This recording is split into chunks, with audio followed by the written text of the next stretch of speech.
Good afternoon, good evening, good morning, everyone in the world. Welcome to our seminar, New Development of GOSAT Series, Japanese GHG Center, and Use of Satellite Data for Business. Thank you for joining today. This seminar is organized by Ministry of the Environment Japan, National Institute for Environmental Studies, Japan Agency for Marine Earth Science and Technology. I'm Tazu Saiki, Senior Researcher of NIS. The seminar provides you the information on monitoring greenhouse gases by satellite remote sensing and application of satellite data to business toward net zero society. So this is the agenda of today. So first we welcome Mr. Yutaka Matsuzawa, Vice Minister for Global Environmental Affairs, Ministry of Environment, Japan.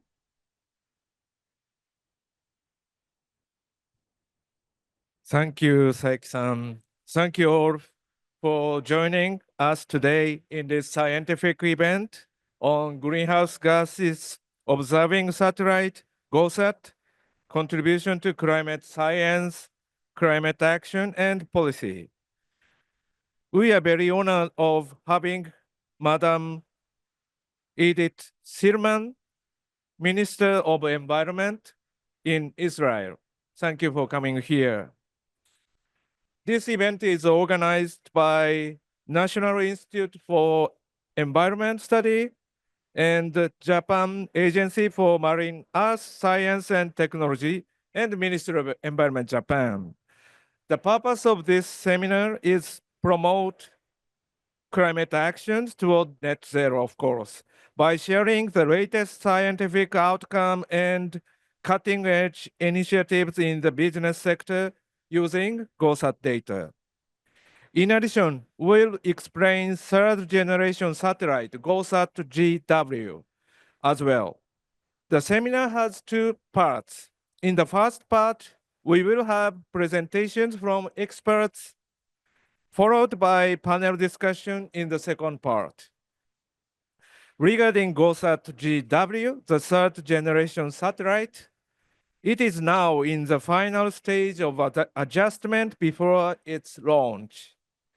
It will be able to acquire 100 to 1,000 times more data than GOSAT 1 and 2, and will be able to make precise observation at maximum 1 kilometer resolution.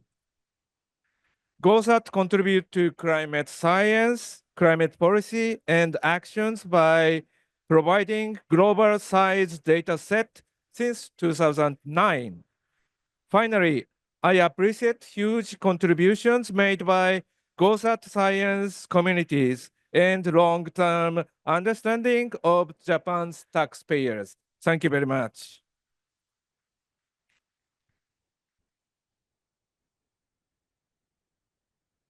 Thank you very much, Mr. Matsuzawa, for kind remarks. So first speaker is Dr. Hiroshi Tanimoto, Deputy Director of Earth Science Division, NIS.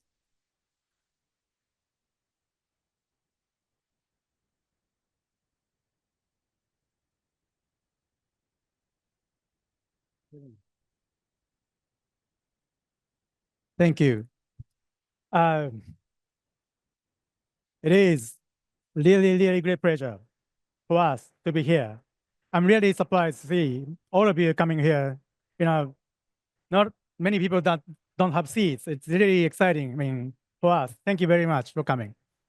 We are here today to share with you our exciting news that's coming this year and also continuing next year. Two exciting news. The first one, as Mr. Matsuzawa said, GOSAT-GW satellite mission, in particular greenhouse gas observation mission. Second one is the planning of the Japan Greenhouse Gas Center. We are really excited. It's a lot of work, but we are really excited. And I hope after listening to my talk, you get excited as well. So let me start by saying a few words on greenhouse gas measurements from space. GOSAT which was launched back in 2009, is actually the world's first greenhouse gas observation satellite. We believe this is really, really successful because we got international community efforts from scientists, including US, Europe, and also other countries across the world. So that's really international efforts making it success. This is funded by Ministry of Environment and also MEX, which stands for Ministry of Education and Science and Technology, and also operated by NICE and JAXA jointly. So you see here, this is really national, multi-ministry, multi-agencies effort together with multi-institutes efforts. JAXA is responsible for the launch, rocket, of course. This is what they only can do, level 0, level 1 products, and also NICE is responsible for the level 2 product and higher products, level 3, 4, 5, whatever, such as fluxes. So we are really interested in concentrations and the fluxes of greenhouse gases. GOSAT-2 was launched back in 2018, so that's already, say, 6 years ago, and GOSAT-GW, which is the third one, is coming soon. Why I can say it's really coming soon? Because rocket is now ready, for sure, and sensor, which is called Tanso-3 sensor, is in testing on the ground. So everything's running well, we hope, and it's going to be launched by the end of Japan's fiscal year, 2024. Japan's fiscal year is not from January to December, it's from April to March, so we still have like 3 or 4 months. So it's really coming soon, and we are really excited. How GOSAT-GW is going to make measurements of greenhouse gases from space. This is how it's going to be, like. And GOSAT-GW is going to make measurements of CO2, methane, and nitrogen oxides over the globe within 3 days. So full coverage within 3 days is really, really new thing. From satellite observations from space. We have 3 mission requirements, and the first one is to monitor 4 atmosphere global mean concentrations of CO2 and methane. Like you can see here, famous plots of CO2 concentrations. It's increased over the last decades from Hawaii and South Pole. And you see here some plots from GOSAT satellites. You can't see difference actually, but this is really making sure that GOSAT data is really, really high quality. Second challenge is to verify country-level anthropogenic emissions of CO2 and methane, which I'm going to touch later a little bit. And third one is really new challenge to detect greenhouse gas emissions, in particular CO2 emissions, from large emission sources such as like Tokyo or maybe Baku, and also power plants and maybe permafrost. So big emitters. So what's unique with GOSAT-GW greenhouse gas measurements is maybe like this. It has the capability to make focus mode observations over targeted cities like Tokyo, Baku, as I said, and also targeted power plants or whatever industrial emissions. You can see the movie here a little bit. Nominally, operation is like a wide swath, 900-kilometer wide swath, which is having also 10 by 10 kilometer footprint spatial resolutions. That's also good enough. But also we can optionally have focus mode observations targeting specific cities or emission sources with spatial resolution of 1 by 1 kilometer resolution, which is really, really high. It's the highest in the world, if we can make it. So we can make combination of 2 observation modes for the better contribution to the climate change mitigations. Right, this is the first news from us, and I believe you get a little bit excited. But I'm going to make you a little bit more excited with the second news by telling you the planning of the Japan Greenhouse Gas Center. If you have a smartphone here, you can have a quick QR code. Just try. I'm going to stop here a little bit. That website is already up. It's just a test phase, beta phase, so don't complain too much. I'm happy to hear complaints, but don't complain too much. We're really shocked. But this is entitled Japan's Greenhouse Gas Information System, which is really important for us to do. The US has started a US Greenhouse Gas Center last year in COP Dubai. So we are following their activities 1 year later. We had conversations, I would say, with the US Greenhouse Gas Center people like NASA, NOAA, NIST and US EPA. So that's really making contribution to make it happen. So we'd like to deliver make it Japan Greenhouse Center as one-stop information hub or platform for the scientists, of course, for the policymakers, of course, and also for the business leaders and whatever applications, applicants. We would also hoping to deliver a unified, strong message on urgent needs of climate change mitigations. And of course, international efforts, contributions, including global stocktake, WMO's G3W, and UNEP IMEO's methane initiative is also something we are eager to contribute. And of course, business applications, and I would like to discuss together with you here today. Why you can make it so quickly? Because we already have a lot of active research elements, which could be or should be the basis of the Greenhouse Gas Center of Japan. Here, you see the ground-based monitoring, like in Hokkaido, or Okinawa, or even Mount Fuji. Satellite measurements goes at 1, 2, 3, and cargo ship measurements and aircraft measurements in collaboration with the private sectors, like cargo ship companies, and also Japan Airlines. So that's really unique components for us as a Japan Greenhouse Center, and also Japanese research capabilities. Of course, we have inventory office, and the model is getting higher and higher resolutions. And we have really more than few excellent modelers in Japan. And probably Patla is making another note, and also Igor Kanaya Jamstek is making a note after me. So this is, I apologize, this is really needs focus, but you can see, there are so much more activities in Japan. So one thing already doing is that bulletin of multi-scale emission of greenhouse gas budget, which already we submitted to global stocktake processes last year. So we're gonna develop further with the Japan Greenhouse Center. I would like to share with you 3 examples of how we can deliver within the framework of Japan Greenhouse Center. The first one is like this. This is high resolution simulations of a global carbon cycle, like CO2 emissions and sinks uptakes, based on inverse analysis of the sources and sinks of CO2 on the global scale. This is new, really high resolution, 1 by 1 degrees resolutions, estimates reveal detailed features of the emissions in North America here maybe, and also Western Siberia like this. So you're going to advance this research further to contribute to the operational monitoring of CO2 sources and sinks on the globe, maybe contributing to the WMO's GCW.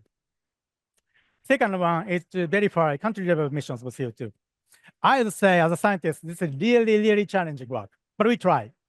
So here you see the enhancement of CO2 from GOSAT observations, and also model enhancement, from calculated from the model with the existing emission inventory. So we can compare this observation and model 1 by 1, and we can say a little bit like emission inventory can be underestimated or can be overestimated for individual countries or areas of big emission sources. So we're going to further develop this research to better contribute to the country level nationally determined contributions. Finally, maybe this is a little bit easier for you to understand because this is a time series of methane emissions, anthropogenic emissions as a time series from 2009 to 2020. Orange dots are UNFCCC emission inventory, national emission numbers. And blue dots and also range are top-down estimates from the model. So you see here, sometimes good agreement, sometimes not good agreement, some years good agreement, some years not good agreement. But again, this is really challenging. And we will strive to update the verification evaluation with these country-level CO2 and methane emissions to better contribute to the policy-making processes with new research for more years maybe, and for more countries and areas. And I'm thinking Pravil is going to touch a little bit with a different perspective. Okay, so to wrap up with the Japan Greenhouse Center coming soon, we will advance integrated assessments of greenhouse gas emissions and fluxes and spread information as one voice to help support climate change mitigation policies. This is 3 multi-agencies, multi-ministries, and multi-institutes efforts for the All Japan One Team national initiative to better serve the global community, our society. So thank you very much for your attention, and I'll be happy to discuss further in the panel discussion. Thank you.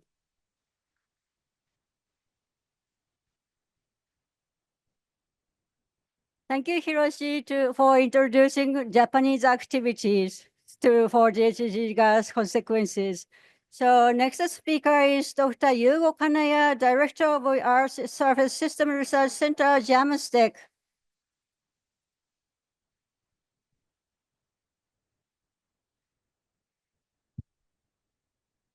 Thank you very much. So for more local emission context, I'm going to talk. And satellite images of column average CO2 concentrations, or XCO2, are so powerful for identifying plumes, like here, as shown in the right-hand side. From Tokyo, for example, the various plumes are emitted from the large point sources. But caution is needed when converting them into the emission fluxes. Yeah, like this, depending on the wind, day by day, this kind of observation would be possible. But we address this question by combining two research-grade model systems. One is 1 kilometer mesh regional scale model with GHG and CHEM.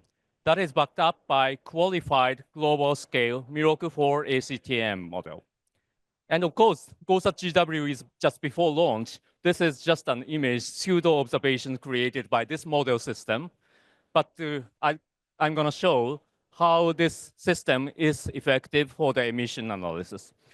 And here the focus is on the Kashima industrial zone that is east of Japan, east of Tokyo, sorry, and medium-sized point sources emitting 16.6 megaton CO2 per year. And as shown here in the plume, we may expect the enhancement of the so-called XCO2 by 2 ppm, shown by the color. But this is quite often superimposed by the larger plumes coming from the continent, and particularly for the 7-kilometer altitude, higher altitude. But our global scale model identifies such transport event quite well by comparison of the vertical profiles with the contrary aircraft-based observation as shown here. So this helps to select cases for the analysis. And for the selected cases, we apply the so-called divergence method to estimate the CO2 emission fluxes. And this is just to put a wall surrounding the emission point, and we estimate how much CO2 is coming out through the walls by the wind. And this is just quite similar to, just imagine the hot spring in Japan, and we just to similar to the estimating the underground water supply to the hot spring by measuring the spring water spills. And we applied this method and to the pseudo observation and verify that the true value is obtained. And then we further added the expected sensor noise that is very conventionally assumed as 1.8 ppm. And the flux estimation was repeated to obtain the statistics and with a random noise. And here's the result, and we may expect 32% of the uncertainty when analyzing the 60.6 megaton CO2 per year. So here we first combine the performance of the satellite to the CO2 emission analysis uncertainty.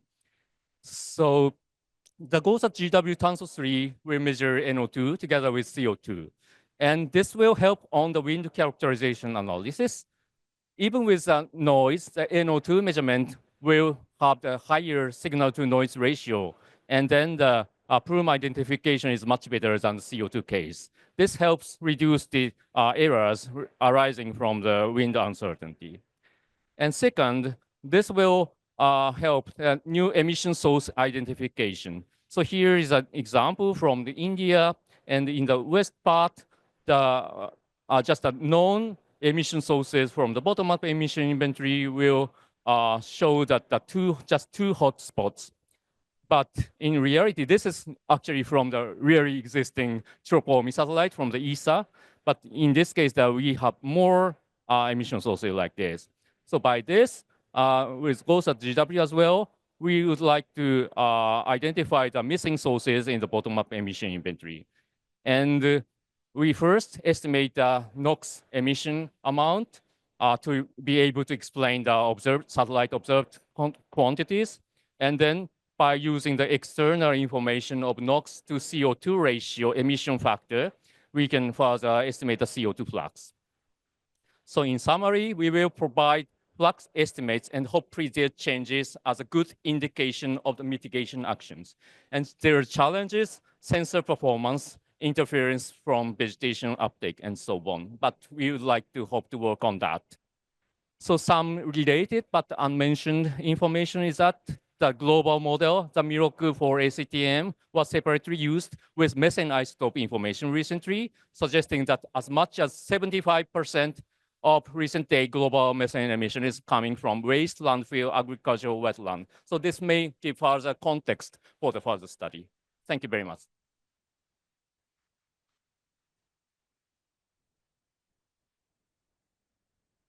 Thank you, Hugo, for introducing a state-of-the-art modeling system for GOSAT-GW analysis. So, our next speaker, we expected to NASA members, but unfortunately, they won't come for some reason. Yes, so just a little bit. We originally have a plan to have a NASA, a USGH center representing. I'm sorry, I was drinking water. Apologies. They are really happy to come here to talk about USGH center, but we had last-minute cancellation, unfortunately. But we are really, I would like to say, we are really having great close conversations between Japan and the US, and of course, we are open to have similar conversations with other, countries and research institutions, ministries, to make this international initiative, broader initiative. So I would stop here, but just wanted to say this is a really great thing for us. They're helping us a lot. So skipping. So they are big brother, and we are like, I don't know, younger brother, maybe, something like that. Okay, so next.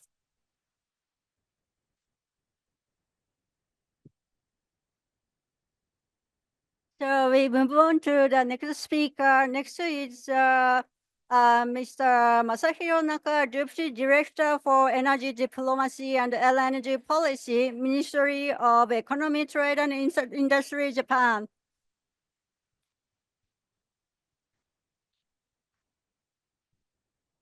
Thank you very much for the introduction. I'm Masahiro Naka, in charge of LNG policy of Ministry of Economy, Trade and Industry, Japan. I will explain today how Japan intends to work together with other stakeholders and international organizations to reduce methane emissions across gas value chain by policy measures. Japan itself is a country with low methane emission from the energy sector, as already Minister of Environment explained. However, Japan, as a major importer of LNG, play an active role in managing methane emission in the global LNG value chain. Last year, Japan and Korea announced a coalition for LNG emission abatement toward net zero, or the Korean initiative. The Korean initiative aims to reduce methane emissions from the LNG value chain. First, could you please look at the figure? LNG Korean is a win-win partnership between LNG buyers and producers. LNG buyers and LNG producers, LNG buyers send LNG producers the questionnaires on methane intensity and emission reduction measures at project level. LNG producers respond by providing data on reduction activities. This is the world first activity to disclose the methane emission reduction data and their measures by project basis. JOGMEC, Japanese government body, coordinates the entire process, manages the database, and disclose the data and the best practices in the dedicated website, and which is announced as a Korean annual report last month.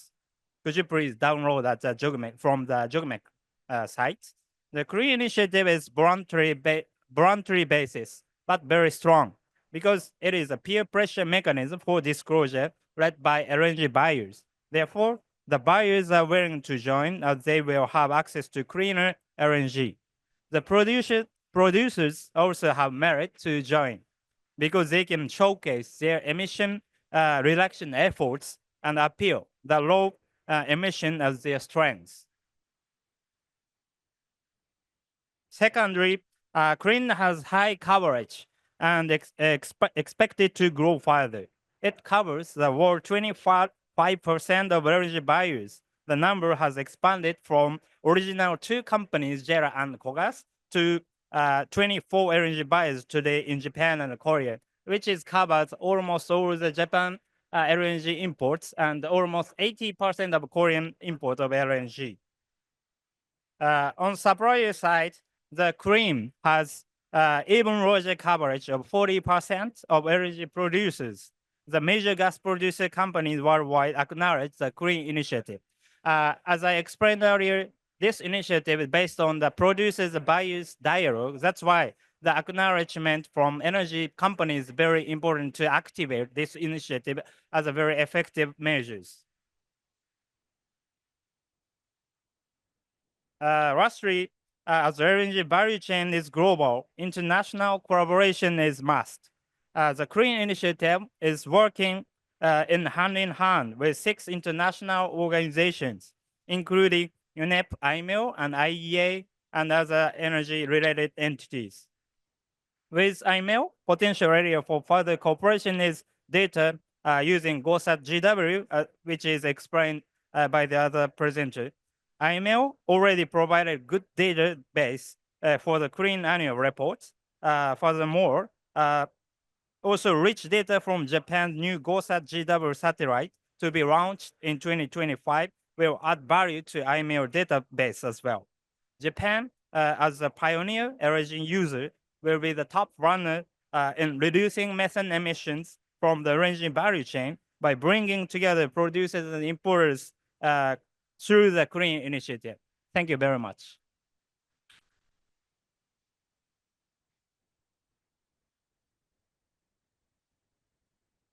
Thank you, Masahiro-san, for important activity to reducing LNG methane. So next speaker is Kei Yano, co-founder, CEO, Contribute Labs.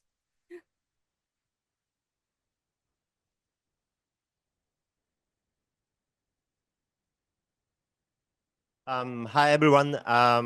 Thank you very much for having me today. My name is Kei Yano, co-founder, CEO of Carbon Tribe Labs, an Estonian company founded by Japanese founders. And our team is distributed around the world. Our team is in Netherlands, Germany, and also in Singapore and the US and Japan. And what we are trying to do is reinventing the carbon credit as a carbon removal digital assets, which is actually powered by the Web3 technologies. And we actually have partnered with a lot of NGOs and corporations, and mainly conducting the POC in Southeast Asia. And there is a common problem. The low profitability of the carbon credit actually blocks the market potential. And for example, like carbon credit, voluntary carbon credit generated by Vera, it in the mangrove, for example, carbon credit, it actually, when considering of the profitability of the project, it needs to have at least like 10,000 hectares of the land, which is an enormous amount of land. And it is almost impossible for many companies or NGOs to make a carbon credit with a scheme. So actually, we have created our own standard, which is a Web3 based. And we are the first provider of the Web3 based GHG removal standards. And we have currently developed 3 different methodologies already. One is for CO2 for mangroves and forests, ARRs. And the second one is a methane and also nitrous oxide, which is a 300 times larger impact, which brings a larger impact to the greenhouse gases. And the benefit of the digital standard is actually, it's the first lower cost and transparency. especially the project data and trading logs, everything we can make it transparent via digital schemes. And we can also avoid the greenwashing through that scheme. So when comparing to the traditional voluntary carbon credit, we are transforming from expensive black box to credit mining machine by generating credit by our technologies. So we also create the single source of truth of the area by our monitoring system, our DMRV.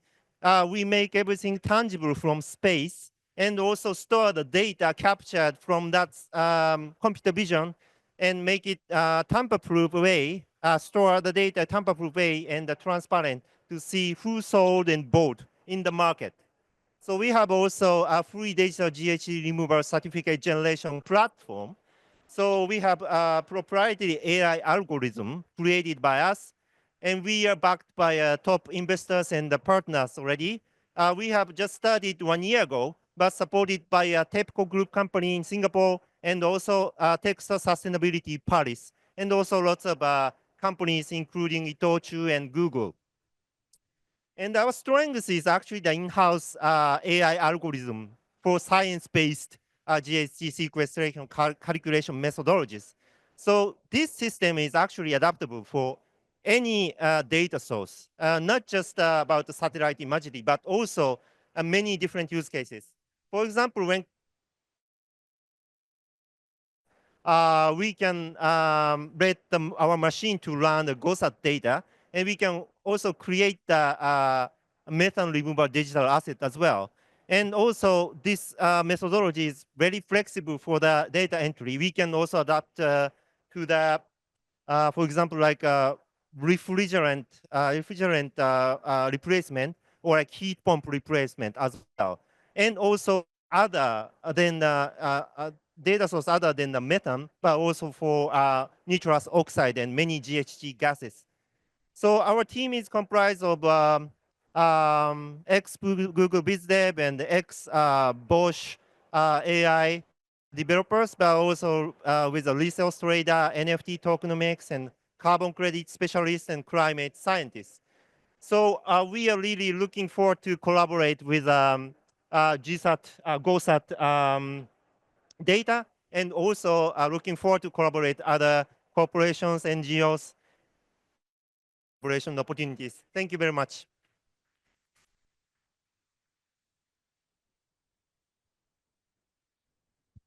Thank you very much, Kay, for introducing us a very new technology for GHG sequestration. So next talk will be Keisuke Yano, Senior Deputy Manager, Marine Energy Underwriting Department, Sompo Japan Insurance, and Daniel Casimiro, CEO, Momentic Ltd.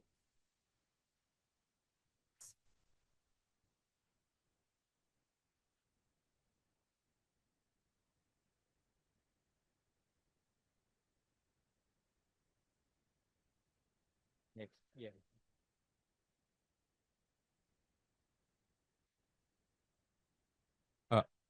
Okay, thank you for joining us today. My name is Keisuke Yano from Sompo Japan Insurance Company. Today, I would like to discuss the potential use of the GOSAT GW in the risk management field. First, let me briefly introduce our company and Momentic. Sompo Japan is one of the largest property and casualty insurance company in Japan. And this initiative is a collaboration with Sompo Risk Management, our group company. And Momentic is a company that can analyze the methane leakage in the detail and high resolution quality. Today, I will outline one of our initiatives. We regularly monitoring facilities using satellites, and if leak is detected, the insurance will cover the necessary investigation and emergency measures. Towards these options, we are tackled to this collaboration. This is a comparison between Momentic and GOSAT GW equivalent. The left side is the Sentinel-5 with the sensor similar to GOSAT GW. And center is the Sentinel-2. And right is the momentic analysis. This shows that GOSAT GW level sensor can detect the leak of methane, and momentic can use analysis of detail of the methane leakage. This is a different satellite data and similar process to using the satellite data. Through this verification, we have summarized two main potential use of GOSAT GW in business sectors. First, broad monitoring using GOSAT GW and detailed analysis of suspected leaks with high resolution detection data from momentic. And sample risk management will provide the data from the GOSAT GW by their analysis. Second is that when submitting reports to customers for specific facilities, we will include the data from both momentic and GOSAT GW to provide comprehensive insights to our customers. In summary, GOSAT GW has the opportunity to be used in the risk management and business field. Next, a CEO from momentic will introduce their technologies. Please, Daniel.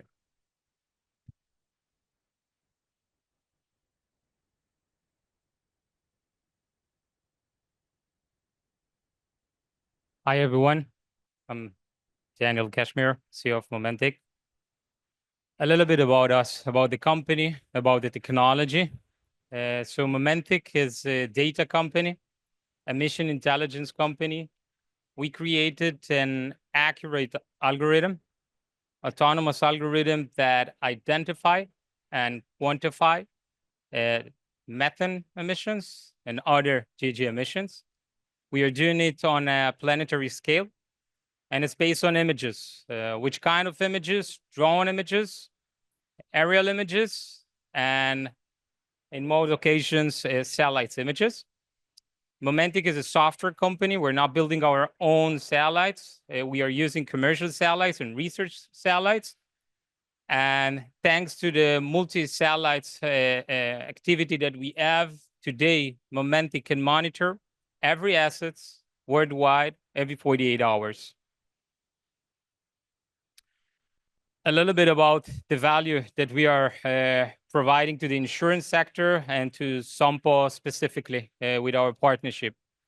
So first, as mentioning, we are a multi-satellites company, and the revisit rate is pretty high. We are talking about 48 hours for any assets, including assets over. So eventually, for insurance, it's provide a process with zero integration. We are active globally. So we are talking about large area monitoring as well, and not specific for a specific facility. It can be for a whole country or much more than this. momentic is a software company, and we have 8 years of historical data. It's crucial. It's crucial specifically for insurance company, for claims investigations, and risk evaluation. As mentioning, we are active not just onshore, but offshore as well. 30% of the activity for methane emissions worldwide is unfortunately occurring on offshore rigs, and we are able to monitor any kind of emissions on rigs, offshore rigs. And eventually, our early detection activity and prevention, specifically for insurance, can help insurance company for risk reduction. So a little bit about our partnership with Sompo. So I can say right now that after a whole year POC together at Sompo and momentic, really proud to announce our first emission risk management service globally. And this is only the beginning. Glad to be here, and thank you all.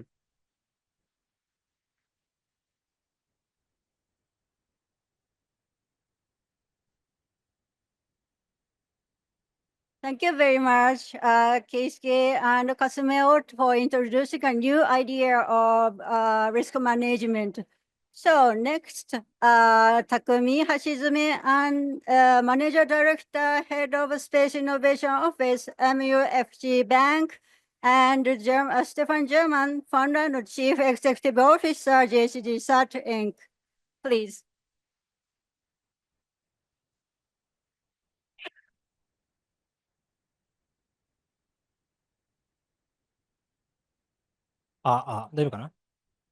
Hi, thank you very much. This valuable opportunity for us. I'm Takumi Hashizume from MUFG Bank. So I'd like to start by discussing MUFG transition white paper. This is a kind of the carbon neutrality purpose discussion paper. Through global discussion using this paper with global industry leaders, we found that different stakeholders have different concerns and speak in different languages. I'm not talking about different native language things, but rather to the different background of each stakeholders. These are the very important part of the transition paper 2024, that in advancing this discussion, it is essential to objectively measure the direct impact of decarbonization and to identify new values. So we have been focused on the potential of satellite data, which deliver the solution across various sectors. So let me introduce some of our initiatives. First, NYK Line and MUFG have been working on the joint proof of the concept to monitor the correlation between ammonia substitution ratio and GHG emission. When the ship fuel is replaced with ammonia to reduce GHG emission, this is a new technology. Next, this is a global collaboration using GOSAT technology. I'd like to pass to Stefan, CEO of the GHG SAT, our valued partner. So Stefan, please. Good afternoon. My name is Stefan Germain. I'm the CEO of GHGSat. So we at GHGSat have been for years working on combining satellite systems, our own fleet of satellites. We have 12 in orbit now that provide the highest resolution services in the world for monitoring methane from space.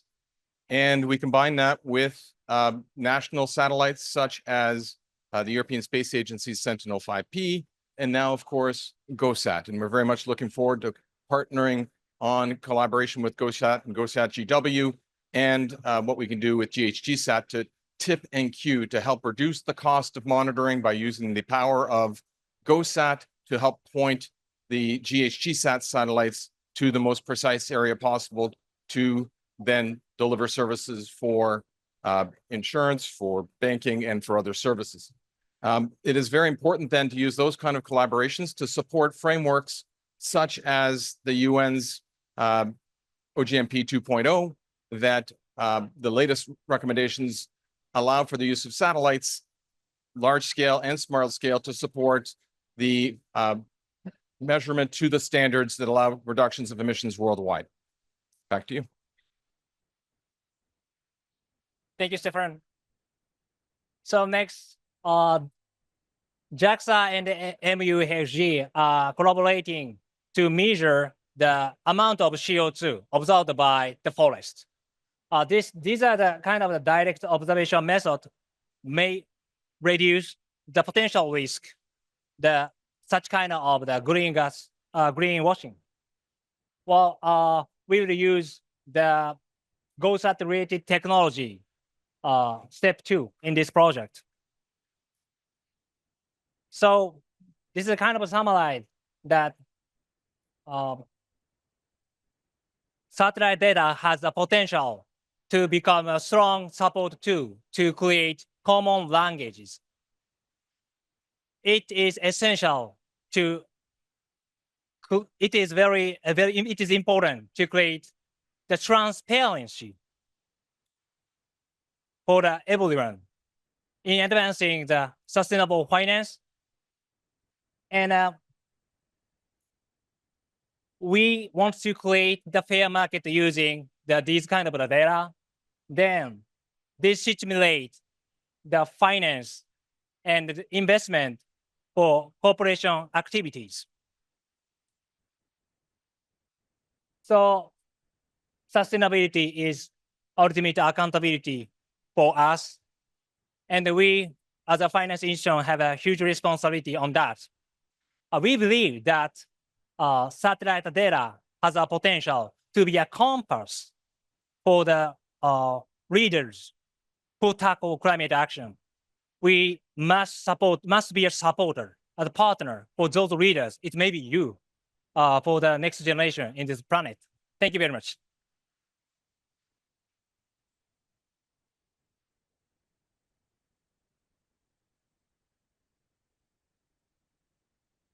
Thank you, Takumi and Stefan, for introducing us a new possibility of combining finance and satellite data.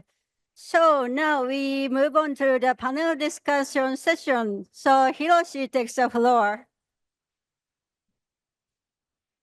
Right, thank you, Tazu. Okay, so you're really on track, and we're going to make a panel discussion to discuss about what's the expectation for GOSA GW in particular, for the decarbonizing, society we should achieve soon. So if you find your name, just come up. Pravir Patra, I can't see it. Rohan Ruhi here, Stefan Jamain, and come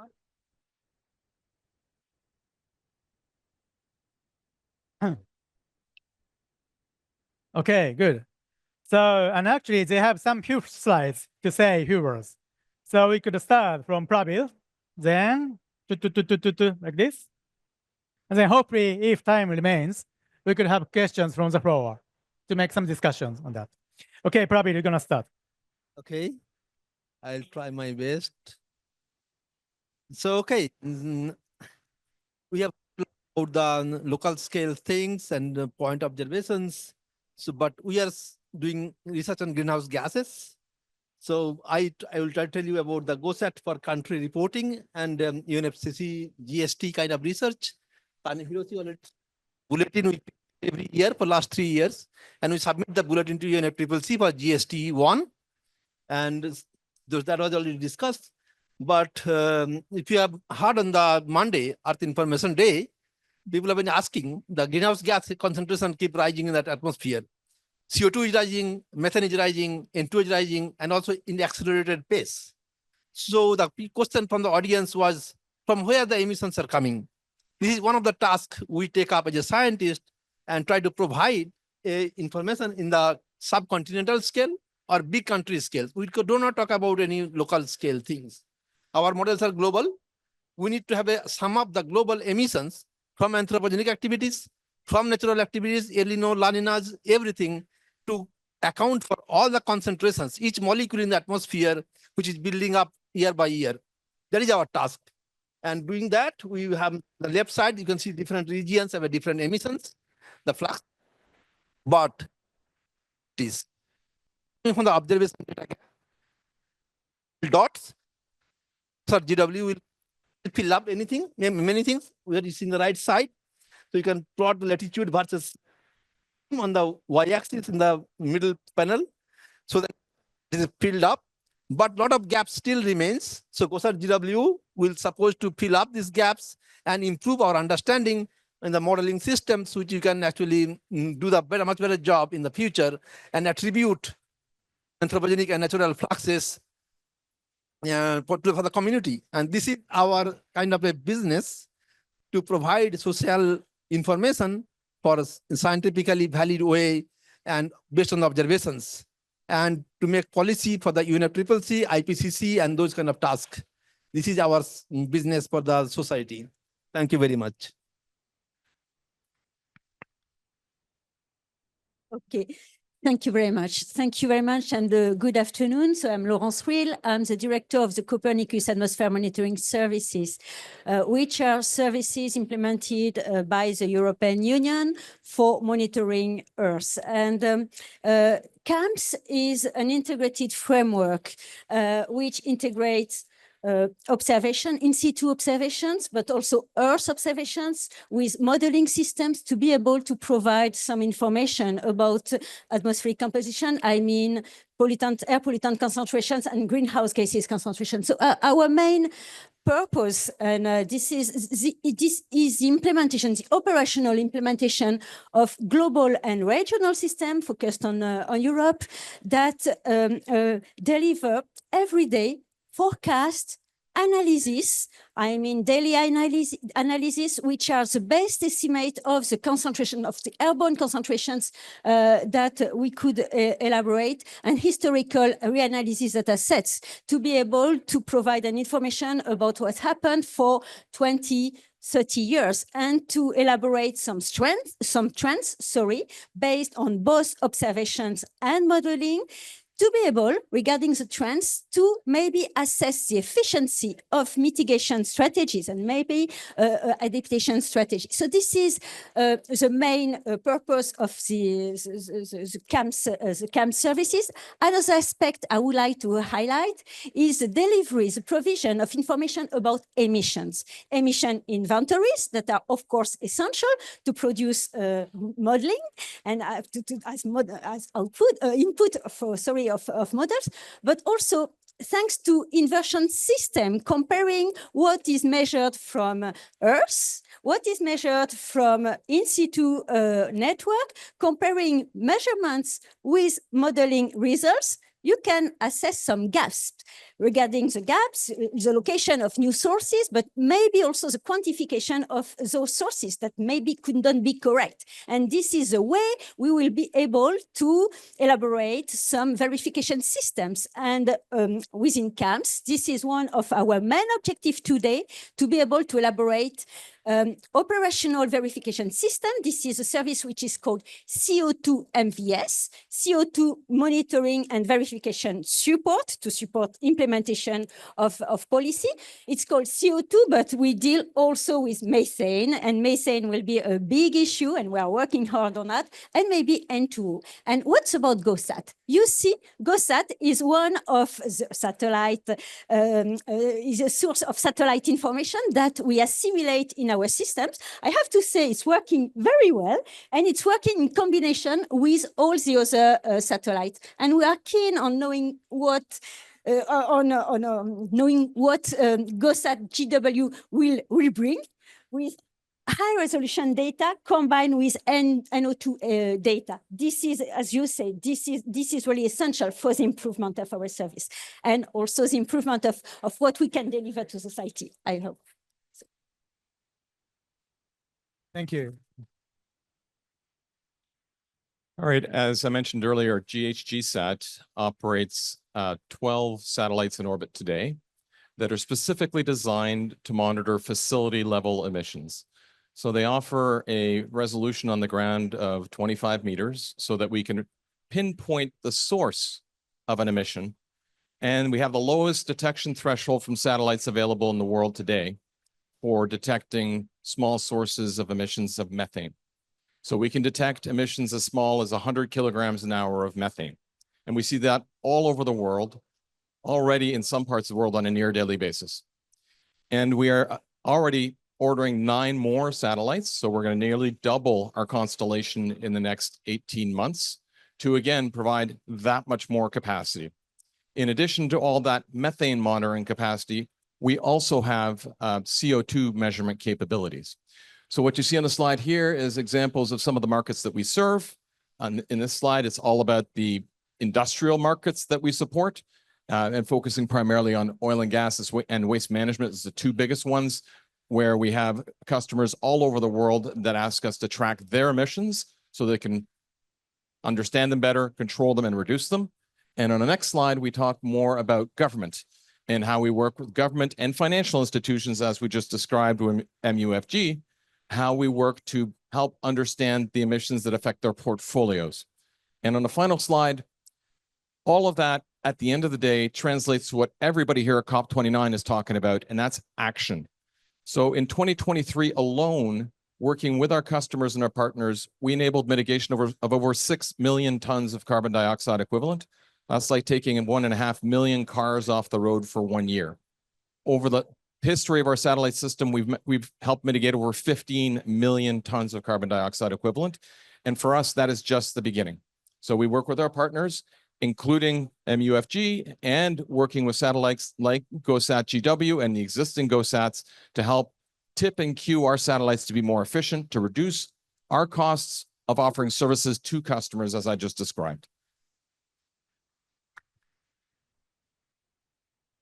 So hi, my name is Roland Coopers from the United Nations Environment Program. So our observatory, IMEO, exists to provide open, reliable, and actionable data to the individuals who have the agency to reduce methane emissions. And we really mean the individuals, right? Where our activities want to connect with the people who can do the mitigation. But in this process, satellites play an important role because of their potential to collect fast and accurate data, but unfortunately only on the largest sources of emissions. So it's part of the solution, but it's certainly not the entire solution. So our tool for this is called the Methane Alert and Response System, or MARS. And what it does is it combines the recent observations from a whole range of satellites to detect, but then to notify both the governments and, when we know the operator, on UN letterhead about the integration, about the integrated data. We also use satellite data for some of our other programs, for example, for science studies or for the oil and gas methane partnership, as you've described, baseline studies and others. So today we use more than a dozen satellites with various space missions to integrate this data. And we plan to continue to expand that as new missions come up.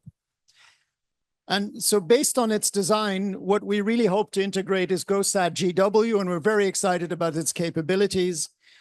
In particular, we hope to obtain more accurate measurements than those currently obtained with TROPOMI, thanks to its band at 1.6 micrometers and the methane proxy data product. This will give us better coverage in areas that currently are difficult to observe. Everybody loves to show Hassi Messaoud, but that's the easiest place to measure.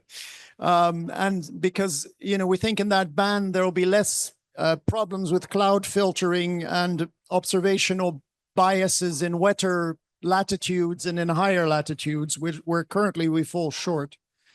It also has the potential to reduce artifacts and false positives related to the albedo and aerosols, and so therefore improve the sensitivity and optimizing of methane emissions compared to the data that we currently have.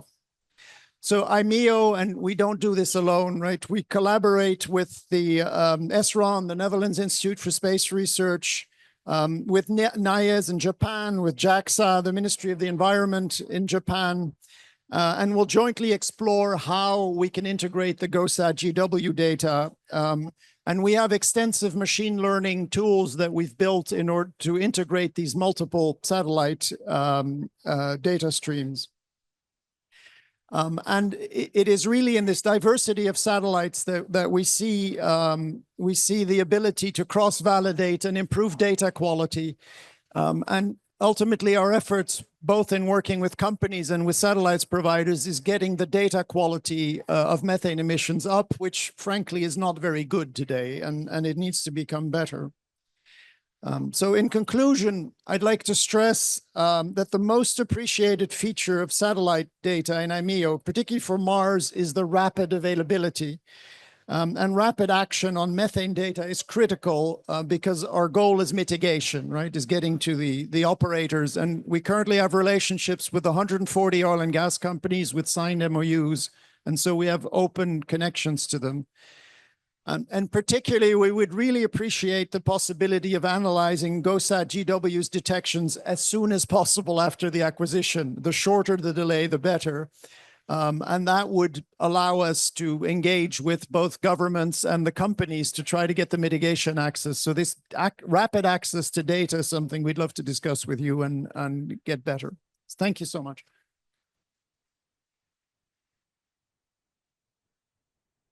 Hi, everyone. Daniel Kashmir. I will not talk again specifically about Momentic.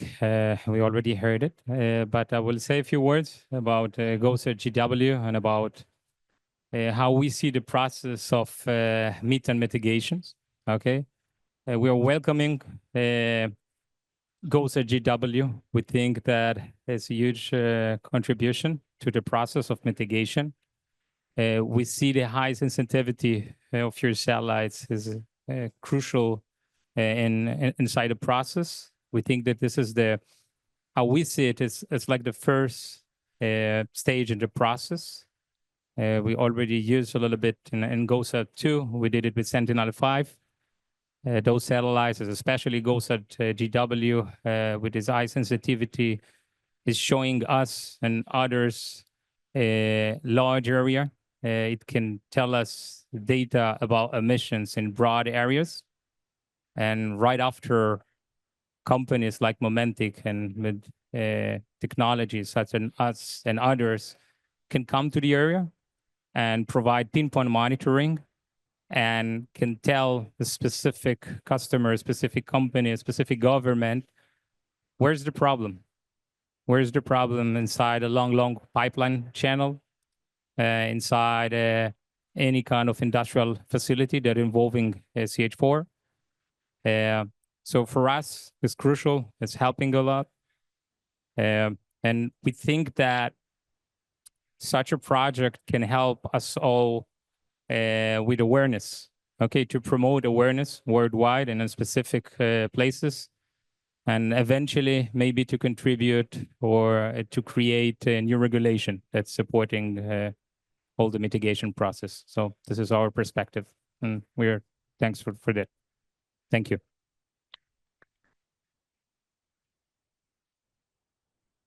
Hello, everybody. My name is Eri Saikawa, and it is such an honor to be with very esteemed panelists. And so thank you for having me. One of my projects that you're seeing here is the work on agriculture. We are really interested in how we can have climate smart agriculture that is mitigating climate change, but also air pollution as well. I think we've heard a lot about methane and carbon dioxide, but agriculture is a source of all the greenhouse gases, carbon dioxide, methane, nitrous oxide, and also an air pollutant, ammonia. So what you're seeing here is what kind of agricultural practices can make that happen. Is it possible to have all the greenhouse gases and air pollutant emissions lowered in this mechanism? Usually, as you see at the bottom right, soils serve as a sink for methane. But what we found by taking measurements like that in the field with the chambers, when we had biochar and when we had high carbon to nitrogen ratio, we actually had a very huge peak of methane. So what I would like to say is sometimes we think of a solution as one thing, but that can lead to another problem as well. So if we don't have enough measurements, I think it's very difficult to say what is the real solution. And we want to think about the solution not just for climate change, but also for air pollution, because that's important for food security, for human health. And I think GOSAT has a really big potential because we can look at multi-pollutant and we can look at what would be the impact coming out of that, because we cannot do this measurements everywhere. So I'm very excited and thank you for having me.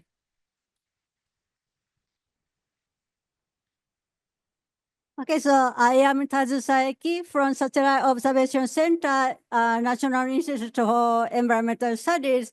So I am a member of NIS GOSAT project. So I'd like to introduce you more practical information on how to get the GOSAT data.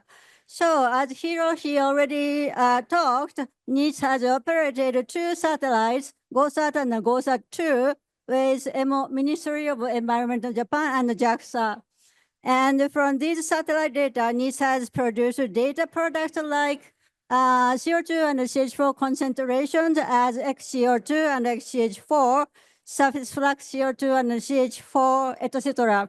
So the products are free to download from this website showing in the slide, free with registration. We need to your email address as user ID, but that's all. You can freely download from our website of GOSAT data. So now GOSAT data from 2009 is available on our news site. Please see the QR code. And the GOSAT-2 2018 is also from our news site is available. So currently we are developing a processing system and a data providing system for GOSAT GW-3 sensor. So this will also be available soon after launch. But the data delivery is a little bit late, but you can freely download our website for GOSAT GW-3 website. So we will soon let you know how to access the GOSAT GW. I think so. So for more information about the GOSAT series, please visit our United Nations exhibition booth number 27. Thank you very much.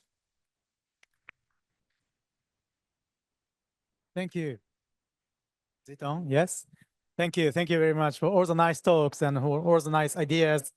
I can find specific ideas, specific requests, and that's really great for us to have.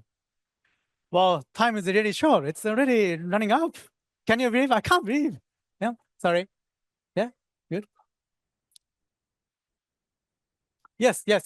But I think we could have a few minutes for questions and discussions of any other ideas from the floor. Don't forget, we should take a picture. So picture is important these days. So yes, go ahead.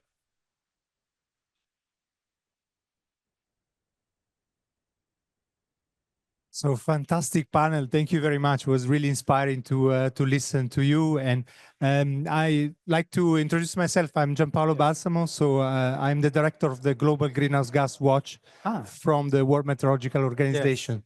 So I'd like to ask a question to the panel. So that there is great initiative from the private sector, from the public initiative. We saw UNEP. So my question is, what is the plans for the long-term preservation of this data? Because we need climate data record to be able to inform the Paris Agreement, to be able to see progress across the years and see the emissions really abated and see progress. Methane is fantastic because in 10 years time, because of its life in the atmosphere, we could really see progress in the concentration going down, not only the emissions. So I was wondering what is the plan for the long-term conservation, and please consider WMO as a supporting organization. We really want to help each one of you to succeed and to have a greater use of this data, enlarge the place of using this data. Thank you very much. Yeah, thank you. Any thoughts? Well, from a private company point of view, I can tell you that we have contributed all of our data to the UN Environmental Program and to IMEO. So IMEO to me is the natural repository of the historical record of data. Of course, there's licensing restrictions to how that data is used because we have to be a commercial company. But from our point of view, that's where it makes most sense.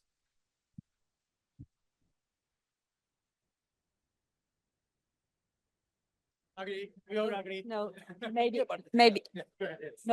maybe two words. Thank you very much, Gianpaolo.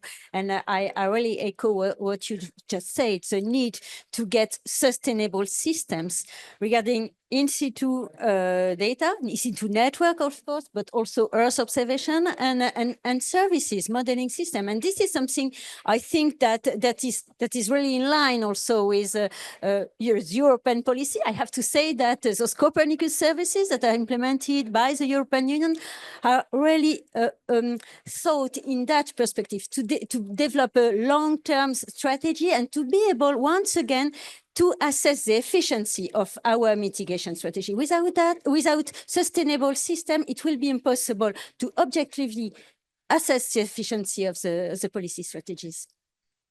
So I just quickly add that I work with the community of GOSAT and OCO2 and other satellite sensor things.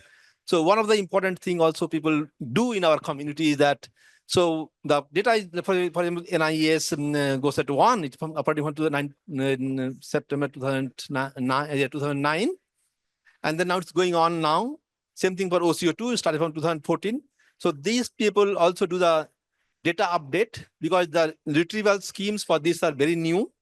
They're learning every year new things. The way you apply a priori, the way you do the retrievals, the way you correct for the elevation of the surface, the way you do the albedo. So these things are sometimes reprocessed for the whole period to have a consistency. And the same retrieval scheme is applied like you do in real analysis field. So these things are being ensured and then they are kept, like as Taju said, all archived in the website. You can download by version with updates. So thank you for the important point that this thing being carried out. And I mean, it should be more rigorous in this. Thank you very much. Thank you. Thank you. It's really yes, it's really a great point. And G3W is really one thing we're eager to contribute. So thank you. We talk more later. Okay, thank you. And I think it's time to conclude. It's a really great session.